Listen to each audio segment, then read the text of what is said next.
Welcome back in. Summer festivals are in full swing, and another community favorite is returning to Southwest Virginia. The 77th annual Virginia Highlands Festival is back starting on July 24th with some new events.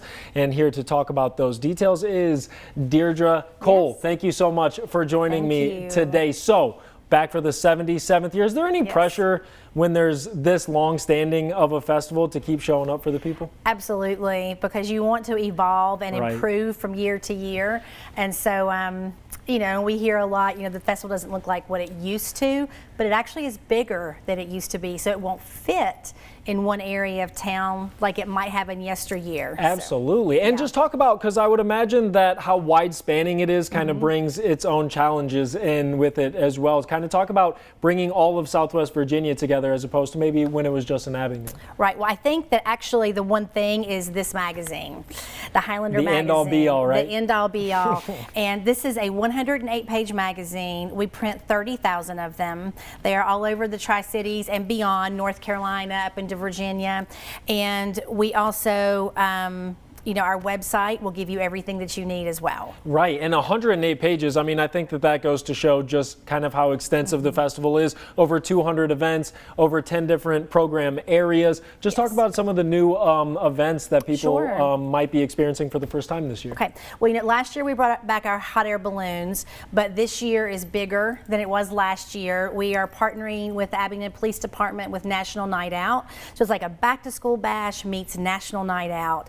And Tiny the Fire Dog hot air balloon is going to be there. The fire department, you know, there's going to be fire trucks and all kinds of wonderful things for kids, community vendors.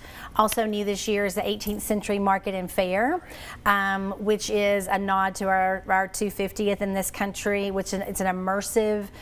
Also will not only represent our colonial roots, but our Cherokee roots that are very native to this area. Gosh, there's so much. Right. Music every day. Our Appalachian Supper goes retro, which is a whole new thing.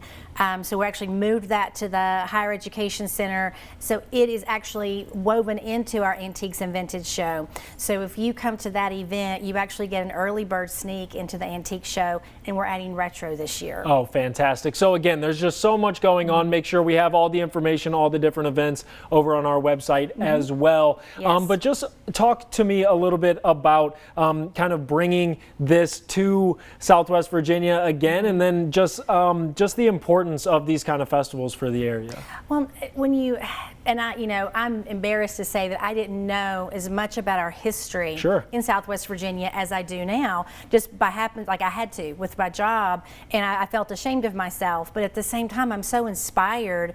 Southwest Virginia was so crucial in the evolution of this country. And so our VA 250 events and how we've woven that through the whole festival, and we've made it fun. So history should be fun. Absolutely, and the way that you do it in such an immersive way, I think is the easiest way for people to pick up that history, because you're not just reading it or writing it or anything, you're actually kind of living it. Right, you're not just regurgitating dates, and you know, you actually get the spirit of what life would have been like. Right, and I think the trade show with kind of how they make all the clothes and everything is just so cool as well. And again, most of it's free. There are some ticketed events, so get out there and enjoy. Thank you so much for joining me today. Again, the 77th annual Virginia Highlands Festival returns to Southwest Virginia starting on July 4th. That'll run through August 2nd.